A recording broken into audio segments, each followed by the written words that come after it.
you guys? I have officially made it to Madrid, Spain.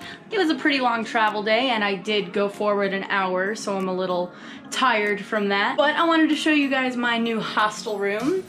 And honestly, this is the coolest one yet. So let me show you at first what confused me. All these lights are automatic. So this is like the entrance door. And like when you walk into like this bathroom area. But when I got here, all these doors were closed. So I'm just like, where are the beds? I'm just like, oh, the lights look super weird, sorry. But so yeah, this is a little bathroom. It has cute little sayings on the walls. And this is where our beds are. Mine's up here in this corner.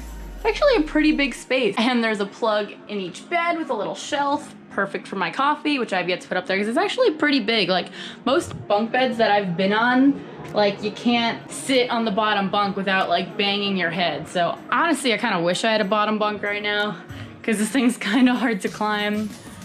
But you get what you get. It's fine. It's still a cute little room. There's 8 beds in here. I was just messing with the blind, but I guess it's broken. Like this little tiny balcony. I was like, oh cool, there's a balcony. Oh no, there's really not a balcony. So yeah, made it to Madrid, and I wanted to tell you guys a funny story because, I mean, it wasn't that funny when it first happened to me, but now it's kind of funny now that it's over. So when I first left the United States and went to Ireland, I had to go through immigration, you know, at the airport. And so I thought it would be easy peasy, like, it's always been easy for me to go through immigration, like when I went on vacation to Mexico or when I went to Bermuda, Canada, stuff like that. It's always been super easy. So I was like, okay, no problem. So I went up to the immigration lady and she was just like, so how long are you staying here? I was like, well, I have 3 weeks here and then I'm going backpacking around the rest of Europe. And she was just like, okay, can I see your plane ticket out of Ireland? And I'm just like, well, I just learned about these carry-on limits and I'm trying to find an airline that doesn't have strict carry-on limits because I don't want to like have to pay more for that. So I haven't booked my plane ticket out yet. She's like, it's the middle of summer, which it wasn't. It was the middle of June. It's the middle of summer. Like, plane tickets are going to be really expensive now. Why didn't you buy it already? And I'm just like, the carry-on limit thing? And she was like, well, how do you expect to support yourself for your 3 weeks here in Ireland? I'm like, I have money saved up. I've been saving up for the past 9 months. She's like, okay, let me see your bank statement. I'm like, okay. So I tried to pull it up on my phone. Right now I didn't have my SIM card, my new SIM card in yet. And I could not for the life of me connect to the Wi-Fi. Like I was showing her, I was like, look lady, like I want to show you my bank statement, but like the Wi-Fi is not loading. She's like, well, you're gonna have to show me something that shows that you can support yourself while you're here. And I'm like, okay, like I'm trying. And then she was like, how do you expect to get all around Europe? And I was like, well, I have a Eurail pass. Can I show you my Eurail pass? And she was like, yeah. And so I showed her that because I had that on me with my passport. And then she was like, okay, I guess that's fine. Next time, prepare for your trip better. And I'm just like, thinking in my head, like, lady, you should see my like 16-page itinerary that I have written out on my laptop, which I wouldn't be able to connect to because I didn't have Wi-Fi there.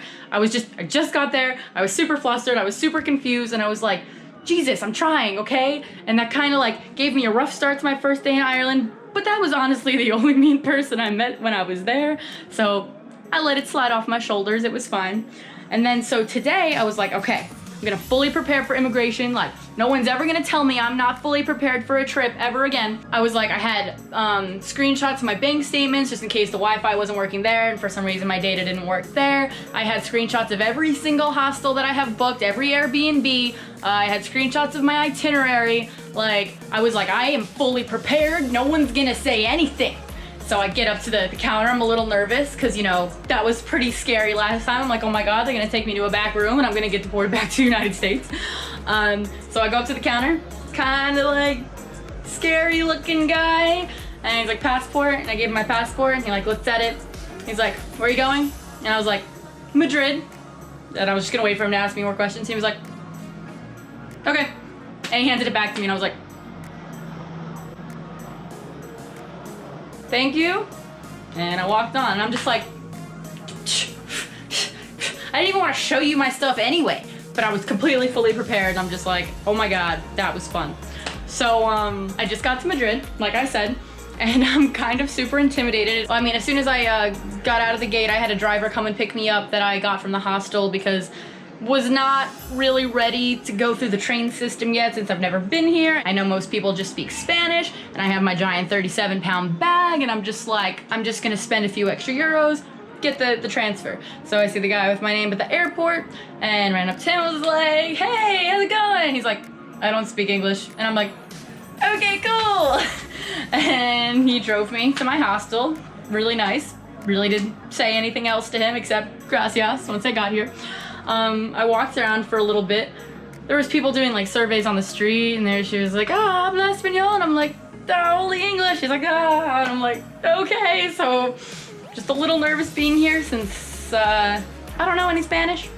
I'm working on it. Downloaded Google Translate, but it does give me a little bit of anxiety, especially because like it looks like there's so much good food here, and I really want to go try it, but I'm nervous to order it because like there have been times since I've been here where I'm just like, I'll say hello to someone, I'll be like, hi, and they're like, oh, you're an American. I'm just like, why is it so obvious? Like, I know I sound completely American. There's no way for me to not sound completely American. If I tried to fake an accent, it would probably be even worse, and then they would really know I'm an American, so I'm not gonna do that.